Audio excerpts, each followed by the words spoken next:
Alô, meus amigos do canal Wellington Campos FC. Tudo bem com você? Pois é, terça-feira, dia 3 de outubro, e vamos trazer as notícias do Clube de Regatas Vasco da Gama, e tem outras notícias também para a gente trazer, repercutir aqui com vocês também. Mas vamos falar primeiro daquele lance de domingo. Foi ou não foi pênalti do Puma Rodrigues em cima do Marcos Leonardo, né, o atacante da equipe do Santos? Aliás, que atacante, hein? Nossa, que jogador interessante aquele, o Marcos Leonardo, muito jovem, né, 19 para 20 anos, tem, se Deus quiser, uma boa carreira aí pela frente para ajudar o futebol brasileiro, principalmente na nossa seleção. Vamos falar também sobre a situação do Gary Medel, que foi colocado na súmula. Será que preocupa? E o Jair vai conseguir o efeito suspensivo? Então são notícias desta terça-feira que a gente vai trazer agora. Antes, aquele pedido de sempre, né? Pedindo o seu like, vai entrando no canal, vai dando like, se inscreva nas nossas redes sociais e também se inscreva no nosso canal. Se ainda não é inscrito, a hora é agora. O Wellington Campos FC. Tá vermelhinho aqui embaixo, é porque você ainda não é inscrito, me ajuda, você não sabe como é importante a gente crescer o número de inscritos por aqui e sempre dar o like, o joinha, porque aí o YouTube entende que o nosso trabalho é legal e fica sugerindo para outras pessoas, né, que gostam do conteúdo esportivo. Me dá essa força aí, me ajuda? Então depois da vinheta a gente traz as notícias aqui. Roda a vinheta!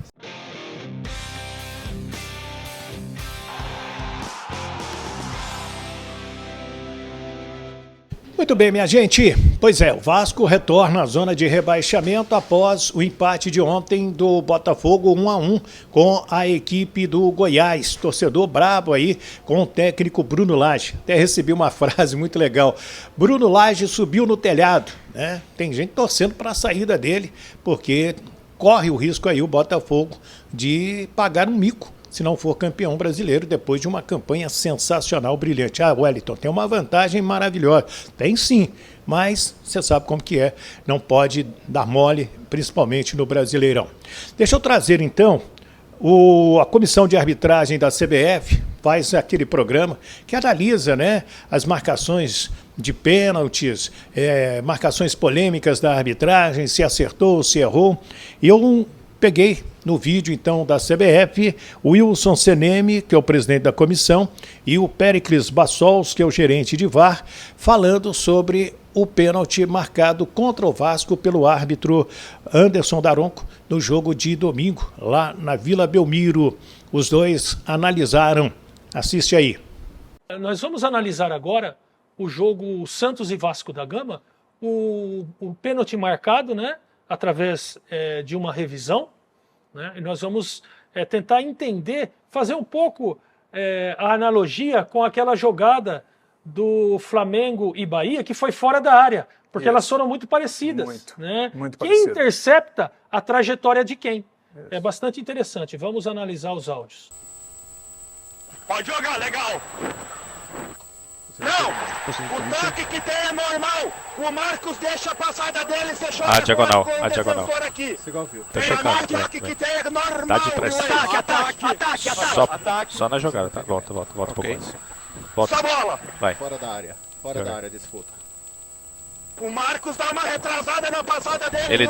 Ele dá só no jogador. Ele não disputa a bola e toca só o jogador. Ok, revisão para possível penal, ok, Daronco? Revisão para possível penal. Revisão para possível penal.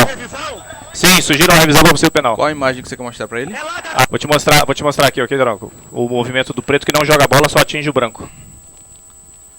A bola estava em posição de disputa para ele, mas ele não disputou e atingiu só o jogador branco.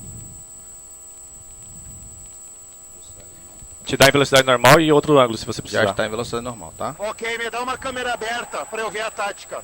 Tá, vou ver a 1. Não tá saindo. Tá bom, tira o penal sem cartão. Ok.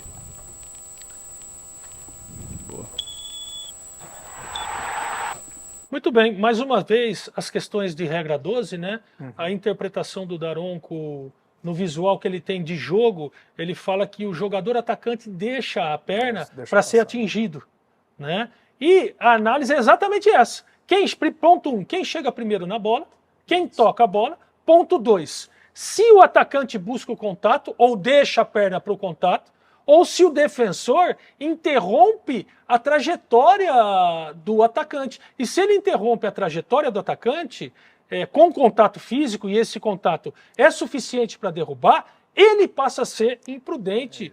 E foi essa análise que eles tiveram, tanto o Wagner Hillway, que era o VAR, quanto o Anderson Daronco, ao rever essas imagens aqui, né? Exato. É importante o slow motion?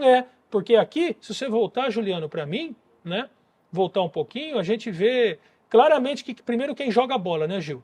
Por favor, primeiro quem joga a bola, lá atrás um pouco antes, pra gente, esse momento é crucial, né? Vai. Ele joga a bola. Né? Ele jogou a bola, né? E agora, um pouco atrás, para ver qual era a trajetória do atacante. Isso é importante pra gente, Gil. Claro. Voltar e que eu veja nessa câmera que é muito boa, né, Pérez? Muito boa, essa câmera é excelente. Olha a trajetória do atacante. Observe, ele nunca mudou a trajetória. Sempre pela bola. Ele sempre veio na direção da bola, né? E se a gente observar o defensor, ele chega atrasado na bola, não joga e vai na direção do corpo do atacante, né? Exato. Se esse contato fosse absolutamente mínimo, ou se o atacante tivesse realmente deixado a perna, nada a marcar. Ou se o defensor tivesse lateralizado a ele, tentando disputar a bola lateral. Mas não, realmente existe uma imprudência do defensor que vai direto ao corpo do atacante e o derruba. Por isso que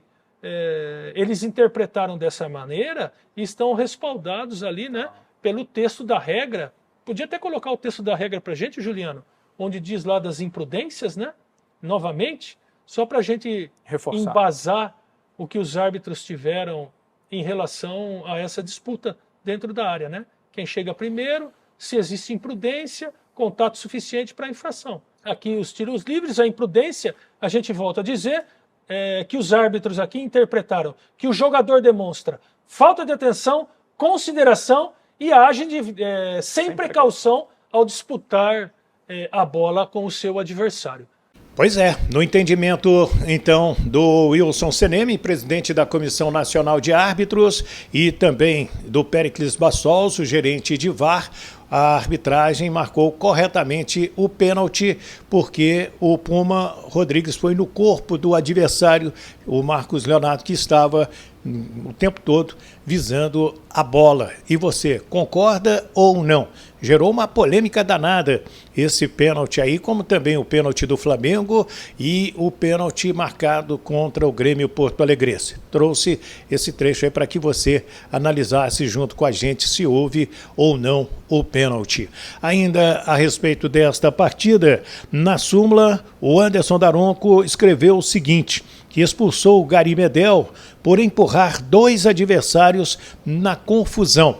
O lado bom disso aí, empurrar o adversário pode ser uma atitude inconveniente, e é um artigo que dá de 1 a 3 jogos. No caso dele, que é primário aqui no futebol brasileiro, ele pode ser até absolvido, porque vai cumprir a suspensão automática, pode ser pedido também de advertência para o Gary Medel. Vamos ver como vão se comportar os advogados do Vasco da Gama, o doutor Marcelo Jucá e a doutora Amanda Boré.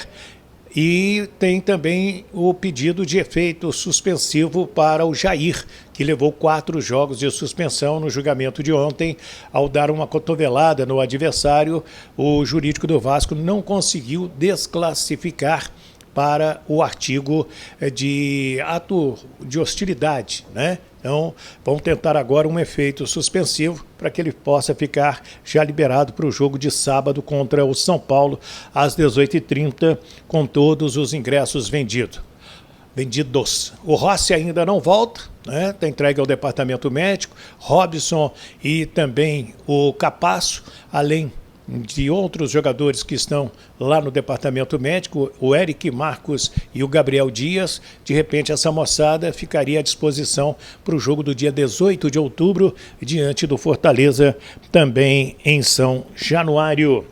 Posso trazer uma informação importante aqui para vocês, né? Com o Vasco da Gama sendo obrigado a vencer o seu jogo de sábado para sair da zona de rebaixamento, até porque vamos ter o Goiás, que empatou com o Botafogo, enfrentando o Bahia.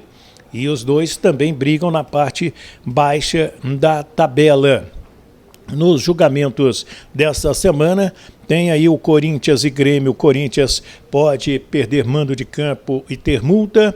E no pleno do STJD tem o Renato Gaúcho, Renato Portaluppi e o lateral esquerdo Reinaldo, nos recursos aí do time do Grêmio, e a Procuradoria também no lance do Luiz Felipe Scolari, hoje técnico do Galo, de quando era coordenador do Atlético Paranaense. Uma notícia envolvendo o Flamengo, trazida pelo Eric Faria, o grande Eric, é que o Tite aceitou o convite do Flamengo, está tratando agora de acertar o contrato e com ele vão para o Flamengo o Matheus Bach, que é o filho, que é auxiliar técnico, como o Kleber Xavier e o César Sampaio, que também estiveram com ele na seleção brasileira, e mais o Fábio Masseredian, que foi preparador físico do Flamengo e agora da seleção brasileira, estará retornando ao Flamengo.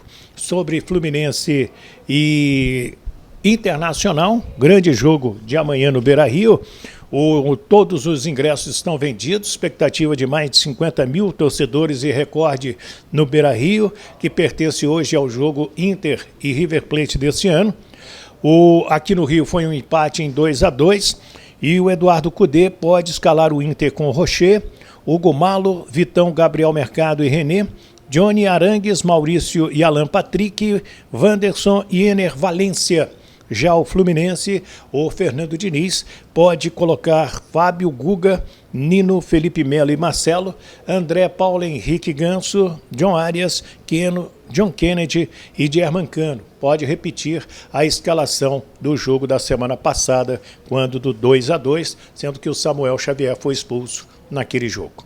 E aí? Quero a sua opinião, opine aí os assuntos que trouxemos aqui no nosso canal Wellington Campos FC. Dá o joinha que você ajuda consideravelmente o nosso trabalho e habilite também o sininho na palavra todas para receber todas as nossas notificações. Tá passando tudo aí embaixo para você dar aquela força no nosso canal Wellington Campos FC e peço também para compartilhar esse link. Tem uma moçada para mandar um abraço. Peraí. Deixa eu achar o papelzinho, tá aqui, deixa eu achar. O Pingo, o Tec e a Andréia, são todos vascaínos, estão entrando agora no nosso canal, são lá da Abolição e da Loteria, do metrô da Candelária. Estão inscritos no nosso canal também. Alô Pingo, alô Tec, alô Andréia, beijo carinhoso para a Andréia e um abraço para o Pingo, para o Tec, lá da Abolição, nossos novos assinantes. Me ajuda aí. Passa meu link aí para todo mundo, dá aquela força no nosso canal Wellington Campos FC. Um abraço, fiquem com Deus, do Rio de Janeiro, Wellington Campos.